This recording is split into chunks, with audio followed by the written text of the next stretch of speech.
कोण आपयता आनी कोण धाडटा? जेजू न्हय. तो आमकां कशे भाशेन धाडटा? ताच्या नांवान धाडटा. पूण तो आमचे बरोबर आसा म्हणून ताच्या नांवांत आमी आसा. आमी तूं ताच्या नांवांत आसत जाल्यार हें सगलें आमचें सगळें घडटलें. न्हयच आमी ताचें नांव उच्चारता पूण ताका आमी एकवटून आसा. कित्याक बावतिजमा वरवीं आमी बावार्थी जाता आनी ह्या बावार्थान सगळें घडटा. कित्याक ताचे कितें जायना म्हणून ना. ताच्या नांवांत तर आमी कितें म्हणीत हें स्वत मानूंक जाय, तें घडटलेंच. आनी हे भाशेन पावल सगळें घडलें. तो सुमूर्ती प्रमाणे आपलें जिवीत जियेतालो. पूण सुमूर्तीत आसतना पर्यंत ते बरें करिनासलेले.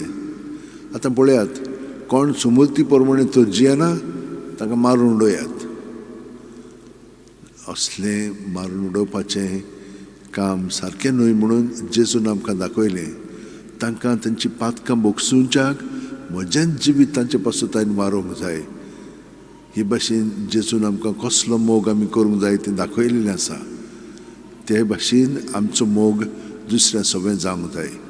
हें कठीण, आमच्या लागीं तें घडपाक ना. पूण तो आमचें सगळें आसा म्हणटूच ताका एकवटून रावली की तें आमचें सगळें घडटलें.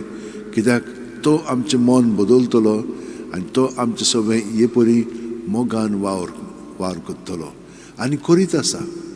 पावलूक पळयात, तो इतलो झुजारी आसलेलो, दुसऱ्यांक काडून उडयतालो. आतां जेजूचो पाटलाव जाल्या उपरांत सगलें तो संसून भोगूंक लागलो. ताका तोणक्यांनी मारलेलो आसा, ताका भायर आयलेलो आसा, ताका खूब वायट केलेलें आसा.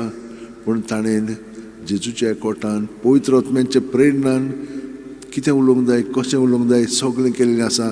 आनी कितलीशीं ताणें चिटी बरयल्ली आसा. आनी हे चिटीक लागून आमकां कितली प्रेरणा आतां मेळटात. हें कोणें केलें? देवान केलेलें आसा ह्या मनशा वरवीं. नाजाल्यार तें आमकां देवाचें उतर कशें मेळचें नासलेलें. तर आमी देवाचीं भुरगीं, आमी जें करता तें जेजूच्या नांवान सदांच रावन करया. आनी हाका लागून जेजून आमकां सांगलां ते प्रमाणे हांवें तुमकां सांगीत आसा, म्हजे सवय रिगून रावात आनी हांवूय तुमचे सवय लागून रावता.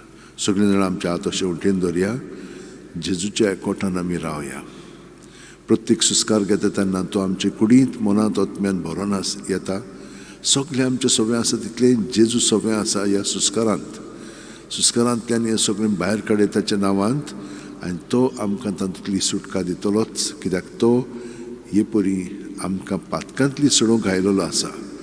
आनी पातकांतली आमकां सोडल्या उपरांत आमी देवाच्या भुरग्यांचें जिवीत ताचें सगळें ताचे वरवीं ताचे बरोबर जियोंक शकता.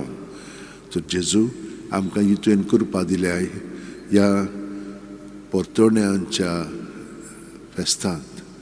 तर आमी ओदीक परतून तुजे सवय येवंक तूं आमकां निर्मी आनी सगळीं आमची चिंतना भावना तुजे धरून तुजी पत करूंक आमकां मदत कर.